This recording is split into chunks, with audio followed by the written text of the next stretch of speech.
Hello all, good evening. I hope you all are well. Welcome back to Azure Administrator course AZ104. My name is Atul Maurya and today we are going to talk about three most basic terms in Azure Infra. So let's get started. Today is the second day of the Azure Administrator course. As you can see the topics on-demand service, pay-as-you-go, resource group, virtual machine.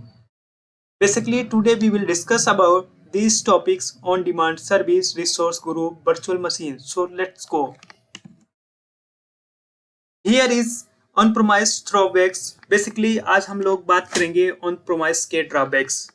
Suppose आप कोई website को access करते हैं as a, मैं PPT के through आपको समझाना चाहूँगा.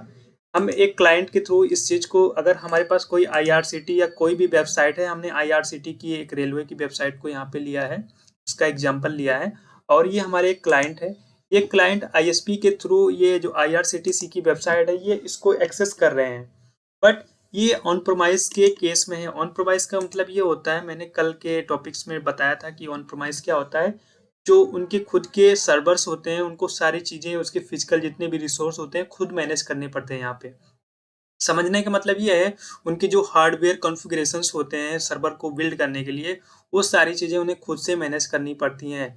इस केस में क्या होता है, काफ़ी टाइम आप लोगों ने देखा होगा कि ऑन प्रोमाइस के केस में कि ऐसे बहुत सारे सर्वर्स होते हैं जो कभी-कभी जो है टाइम आउट शो करते हैं, वो सर्वर नॉट रीचेबल दिखाते हैं.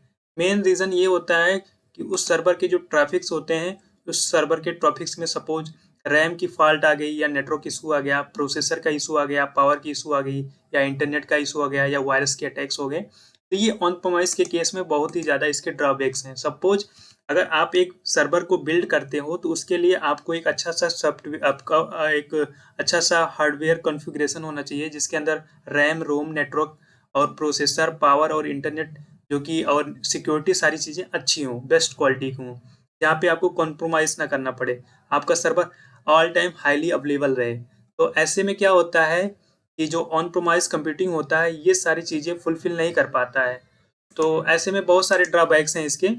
तो लोग आज के टाइम पे ऑन प्रोमाइस से क्लाउड पे पिच कर रहे हैं बिकॉज आप समझ सकते हो कि ऑन प्रोमाइस को मैनेज करने के लिए बहुत सारी चीज़ों को देख रेख करनी पड़ेगी. उसके हार्डवेयर के जितने भी सारे सिस्टम्स हैं उसको मैनेज करना पड़ता है 24/7. अगर हमारी वेबसाइट चलती है तो 24/7 हम इंजीनियर को हायर करना पड़ेगा कि उसको देख रेख करे.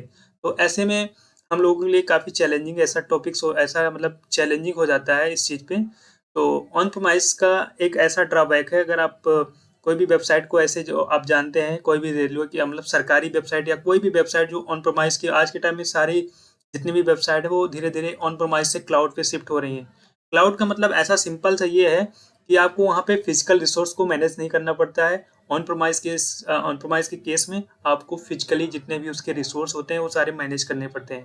तो इसके अलावा ये सारे ड्रॉबैक्स हैं जो कि क्लाउड पे ऐसा कुछ भी नहीं मैनेज करना होता. वहाँ पे आपको बस एज अ पे करके, पे एज यू गो मैंने एक सर्विस बताई है, अभी आपको नेक्स्ट स्लाइड में डिस्कस करेंगे उस चीज़ पे.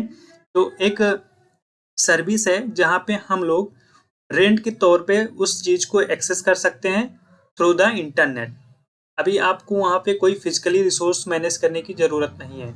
आप यहाँ पे सिंपल सा आपको ये समझना है, सपोज ये हमारी ऑन प्रोमाइस के केस में हमारा एक सर्वर चल रहा है, आईआरसीटीसी की वेबसाइट है, डेटा सर्वर है, एप्लीकेशंस है. किसी भी आप वेबसाइट पे जाओगे उसके खुद के एप्लीकेशंस होते हैं, उसकी वेबसाइट होती हैं. सपोज हमने आईआरसीटीसी, एक रेलवे है उसकी वेबसाइट है आईआरसीटीसी. अब इस केस में होता क्या है कि इन्होंने क्या किया है, जियो का एक इंटरनेट सर्विस प्रोवाइडर से कनेक्शन ले रखा है, एक एयरटेल से ले रखा है. आपके इनके पास प्रॉपर सप्लाई आ रही, बट किसी डिजास्टर के या किसी नेचुरल आपदा की वजह से अगर कोई भी वजह से अगर फॉल्ट आ जाती है तो इनका ये नेटवर्क अगर क्रैश हो गया या फिर ये क्रैश हो गया तो ऐसे में इनका जो सर्वर है डाउन हो जाएगा. या इसके अलावा इनके जो हार्डवेयर कॉन्फ़िगरेशन है, यहाँ में लिखा है रीजन्स ऑफ सर्वर डाउन, उनके हार्डवेयर फेलियर हो जाते हैं किसी रीजन से, रैम, रोम या फिर नेटवर्क ओएस या उनके प्रोसेसर, पावर जो सप्लाई आ रही है या इंटरनेट या फिर वायरस का अटैक हो जाए. ऐसे में तो ये सारे इनके ड्रॉबैक्स है. तो यहाँ पे ये सारी चीज़ें इतना पैसे को इन्वेस्ट करते हैं, टाइम देते हैं, बट यहाँ पे इनको ये फ़ायदा नहीं है इतना सब कुछ करने पे, एक वेबसाइट को चलाने के लिए 24/7 हाईली अवेलेबल है. तो ऐसे में बहुत ही चैलेंजिंग टास्क है यहाँ पे ऑन प्रोमाइस के केस में. जो नई एमर्जिंग टेक्नोलॉजी यूज की जा रही है वो है क्लाउड कंप्यूटिंग। अब इसके अंदर हमारी क्लाउड के अंदर एक सर्विस आती है on demand service pay as you go. Basically on demand service pay as you go का मतलब ये होता है आपकी जो डिमांड है उसके अकॉर्डिंग आप पे करके वो सर्विस यूज कर सकते हो। अब यहाँ पे देखो ऐसा है, टू टाइप्स की एप्लीकेशन अज्योर इंफ्रा में बिल्ड होते हैं, लाइक वर्किंग हावर। एक जैसे आपके कोई वर्किंग हावर में जो सर्वर्स हैं, टेली सर्वर हो गया, रेस्टोरेंट के कोई एप्लीकेशंस हो गए, वो वर्किंग हावर में चलते हैं, तो वो उनके अकॉर्डिंग वो इंफ्रा में बिल्ड किए जाते हैं कि आपके सर्वर आपके मान लीजिए मॉर्निंग 9 AM टू 5 PM पे चलते हैं इवनिंग, तो ऐसे में आपको 9 AM टू 5 PM के पैसे पे करने पड़ेंगे। उसके बीच मतलब सुबह 9 बजे से शाम के 5 बजे तक के आपके अगर सर्वर रनिंग में है तो उस टाइम के जो भी बिल होगा जनरेट होगा आपको उतना पे करना, कि आपने 9 बजे से 5 बजे आपने सर्वर को यूज किया है तो आपको उतना उसका पेमेंट करना पड़ेगा। तो ये हमारा होता है वर्किंग आवर में। अब आता है 24/7, जो 24/7 मतलब कंटिन्यू चलते रहते हैं, 720 आवर महीने के। तो ऐसे में क्या होता है, जैसे फेसबुक हो गया, यूट्यूब हो गया, फ्लिपकार्ट हो गया, अमेजोन है, बहुत सारी वेबसाइट्स हैं। यहाँ आप सोशल मीडिया की जितनी भी आइकन यहाँ पे देख पा रहे हो, ये सब 24/7 में चलती हैं। तो यहाँ पे क्या होता है, यहाँ पे फिर on demand service pay as you go का कोई ऑप्शन नहीं होता है। यहाँ पे आपको ऑल टाइम जो भी मंथली या ईयरली बिल जनरेट होगा उसको तो पे ही करना पड़ेगा। लेकिन यहाँ पे क्या है, सपोज कोई टेली सर्वर है जिनको सिर्फ मॉर्निंग 9 AM टू 5 AM काम करना है, उसके अलावा नहीं करना है, तो भी वो 24/7 का पैसा क्यों पे करें। सपोज इस केस में वर्किंग आवर में आपका 220 रुपये मंथली बिल आ रहा है, अब यहाँ पे आने के बाद 1200-1500 रुपया बिल आएगा, तो क्या फ़ायदा उनको 24/7 चलाने। उनका काम तो 9 बजे से 5 बजे तक है, उसके बाद 5 बजे के बाद सुबह 8 बजे तक का कोई काम ही नहीं है, तो उस टाइम पे भी अगर सर्वर चल रहा होगा तो बिल तो जनरेट ही होगा। तो ऐसे में क्या होता है, वर्किंग आवर की एक कंडीशंस होती हैं, उसमें ऑटोमेशंस यूज किए जाते हैं कि आपको जितने टाइम यूज करना है उतना टाइम सर्वर ऑन रहेगा, ऑटोमेटिक फिर वो ऑफ हो जाएगा, अपने टाइमिंग पे वो ऑन हो जाएगा। तो ये वर्किंग आवर के लिए होते हैं। जो 24/7 में होते हैं तो उनके लिए कोई वो नहीं है, यहाँ पे अप्लाई नहीं होता है कोई भी सर्विस की ऑन डिमांड सर्विस। वो जितनी टाइम उनकी चलेंगी 24/7 चलेंगी तो 24/7 के पैसे उनको पे करने पड़ेंगे, ऐसा होता है। अब हम बात करते हैं, नेक्स्ट टॉपिक हमारा है रिसोर्स ग्रुप। अब देखो अज्योर के अंदर रिसोर्स ग्रुप होता है GROUP। देखो रिसोर्स के अंदर हमारा एक अज्योर के अंदर हमारा एक रिसोर्स ग्रुप होता है। आप रिसोर्स ग्रुप को अगर समझना चाहो तो लाइक का एक कंटेनर है। कंटेनर का मतलब एक ऐसा बॉक्स है जिसमें हम सारे रिसोर्स को जो है होल्ड कर सकते हैं, रख सकते हैं उसके अंदर। Hold the all resources in Azure infra.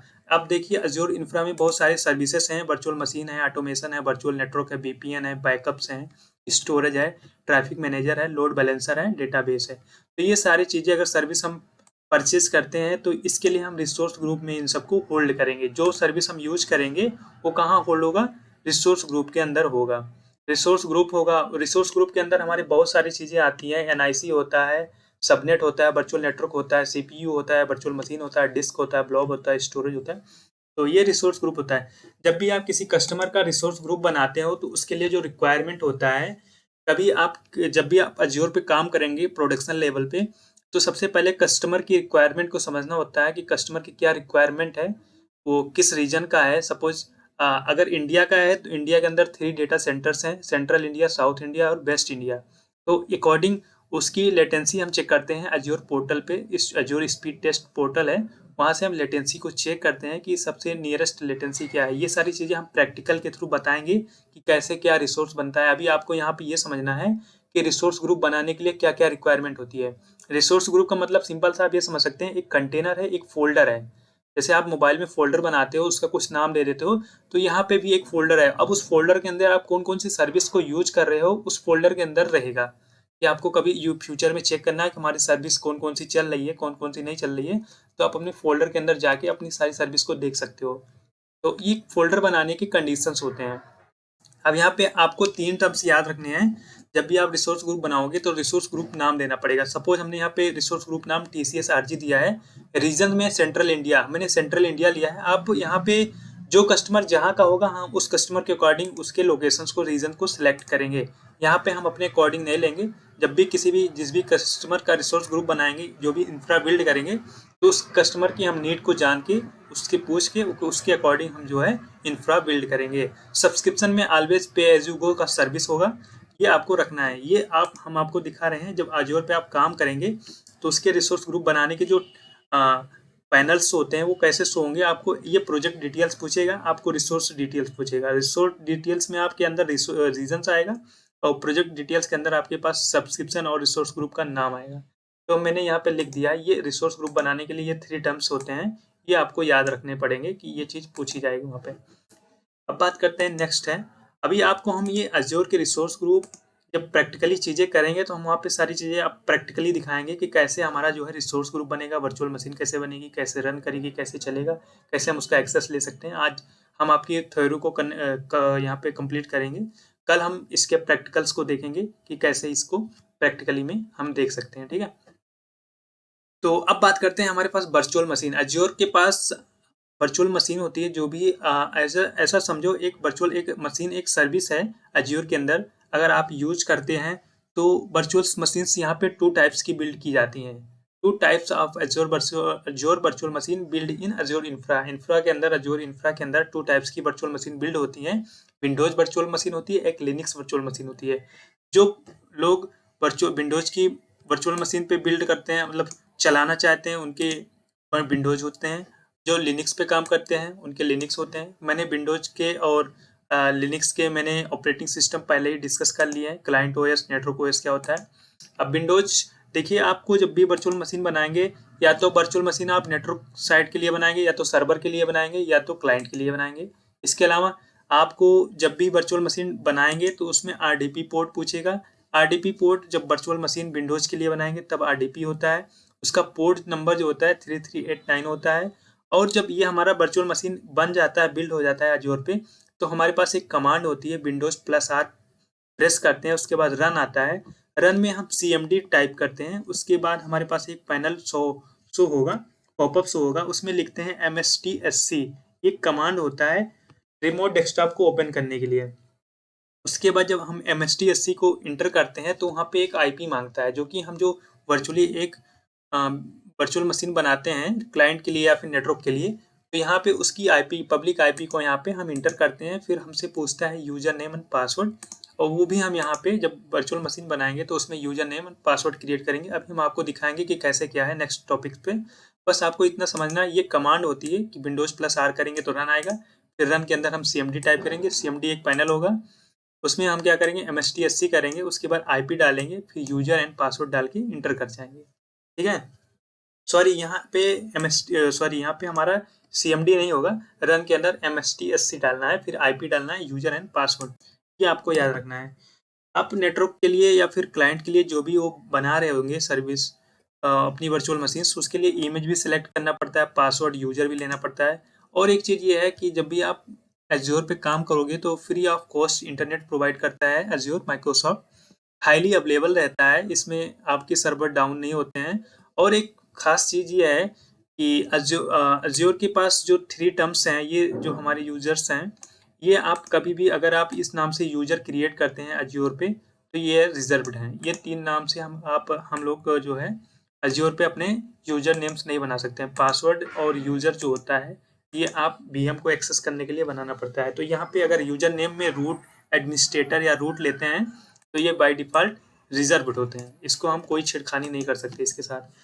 अब इसी तरीके से हमारा लिनक्स वर्चुअल मशीन होता है। लिनक्स भी हम नेटवर्क ओएस के लिए बना सकते हैं, क्लाइंट ओएस के लिए बना सकते हैं। इसके जो पोर्ट होते हैं SSH सिक्योर सेल बोलते हैं, इसका पोर्ट होता है 22। अब इसको एक्सेस करना है, इसके रिमोट को एक्सेस करने के लिए गूगल पे हम पुट्टी डाउनलोड करते हैं, फिर उसको इंस्टॉल करते हैं। उसके अंदर फिर आईपी पूछेगा, जो हमने लिनक्स वर्चुअल मशीन बनाई होती है उसकी आईपी डालेंगे, फिर यूजर एंड पासवर्ड को इंटर करेंगे, फिर उसके बाद हम उसको एक्सेस कर सकते हैं जो हमने वर्चुअल मशीन लिनक्स की बनाई होती है। या free of cost service provide करता है, ये हाईली अवेलेबल होता है। सेम कॉन्सेप्ट यहाँ पे भी होता है, एडमिन, एडमिनिस्ट्रेटर, रूट, इन नाम से हम अपना यूजर नहीं क्रिएट कर सकते हैं। नेक्स्ट चीज़ है, हम आपको यहाँ पे दिखाएंगे, जब आप लिनक्स वर्चुअल मशीन बनाओगे तो सबसे पहले आपसे पूछेगा स्टेप 1 में आपको क्या करना होगा, रिसोर्स ग्रुप बनाना है। ठीक है, रिसोर्स ग्रुप में आपको रिसोर्स ग्रुप का नाम देना है, उसके बाद रीजन सेलेक्ट करना है, सब्सक्रिप्शन में पे एज यू गो रखना है। ठीक है, फिर स्टेप सेकेंड में हम बनाएंगे वर्चुअल नेटवर्क। वर्चुअल नेटवर्क बनाने के लिए हम, ये नेक्स्ट चीज़ है, हम आपको नेक्स्ट टॉपिक में डिस्कस करेंगे। फिलहाल के लिए आप इतना आपको समझना है कि ये चीज़ें रिक्वायरमेंट है, ये ऐसा समझो इसकी रिक्वायरमेंट अभी भी नहीं है।